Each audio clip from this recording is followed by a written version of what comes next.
Hi, Rose here with Geek to Me Crafts. I help you source affordable craft supplies and provide fun and unique tutorials and DIYs. Crafts shouldn't be expensive. Today, I have a face mask tutorial for you. Please stick around, like, and subscribe. If you haven't yet, hit that red button and the bell so it will notify you when I upload. And if you get value out of this, hit that thumbs up button and leave me feedback below. I do respond to each and every one of you, and I'm so glad you're here.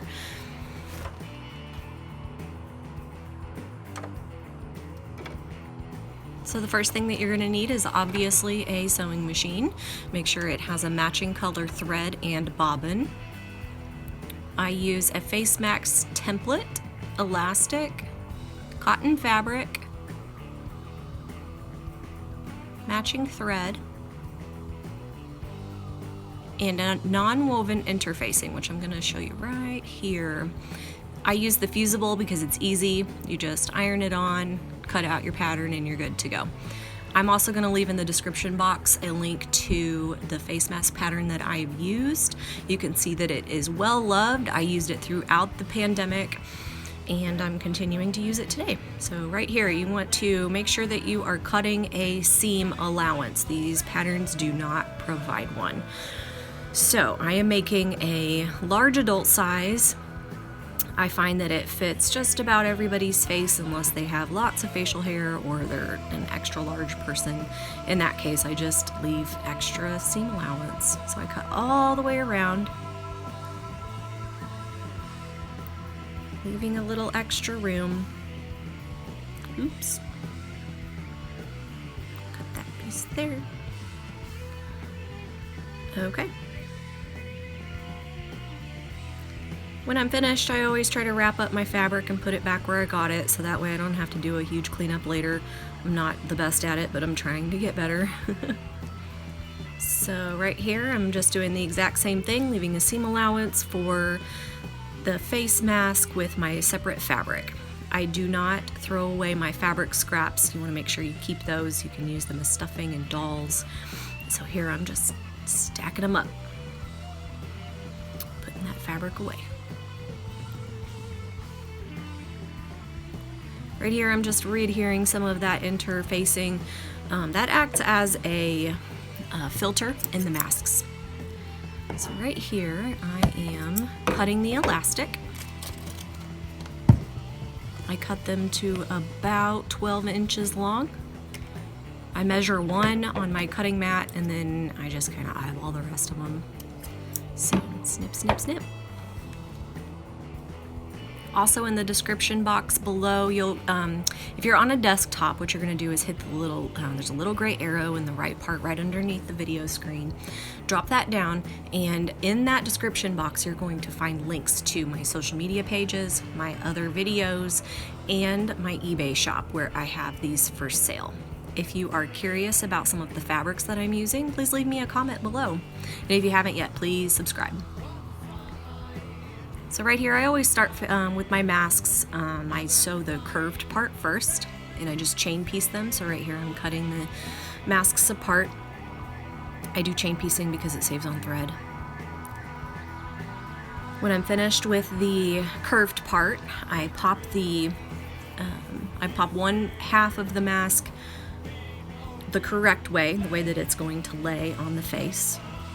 And then I take the second half of the mask and I put the right sides together, and I sew all the way around on 3 sides. I leave one of the ends open, so I'm going to sew all the way down the straight part, down the end, turn the corner again, and then across the nose part of the mask, and I leave that one end open.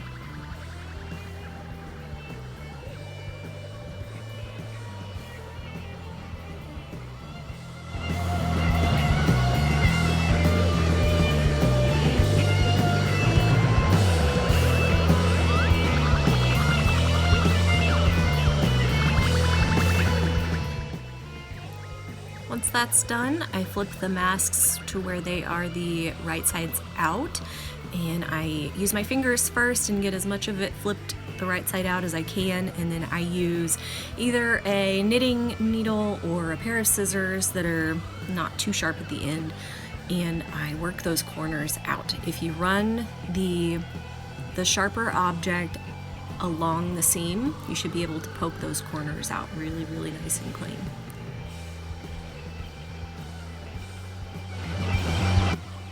Once that's done, I fold the open end over on itself, and I make a decision about which side's going to be the outside of the mask and which side's going to be the inside.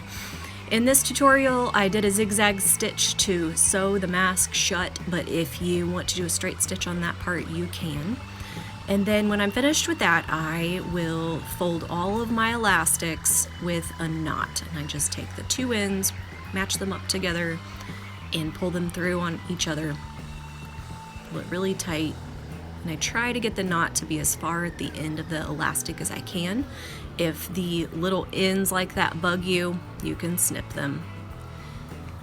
So during the the pandemic, when I was making tons and tons of these, I had those little pieces of elastic ends all over my floor. It was out of control. So then I fold the piece of fabric over the edge of the elastic and just sew it down with a zigzag stitch. And I will chain piece all of these as long as the thread color doesn't have to change. And then I do the same thing to the other side and clip my threads.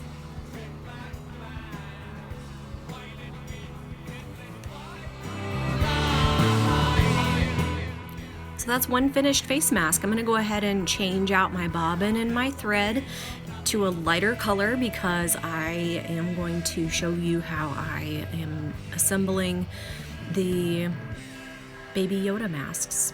So here again, I'm just doing the round part first.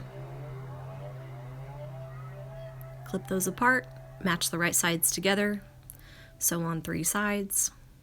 I like that migrating cup of supplies right there as I'm sewing on my wobbly table. Flip them inside out, poke out the corners, close the open end with a stitch, knot all of my elastic, fold the ends of the fabric over the elastic strands to hide the knot, and I'm done.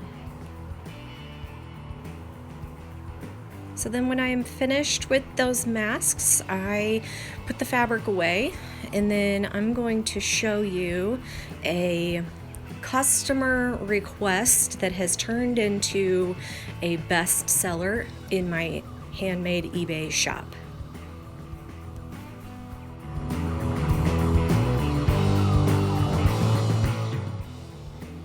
So a customer messaged me.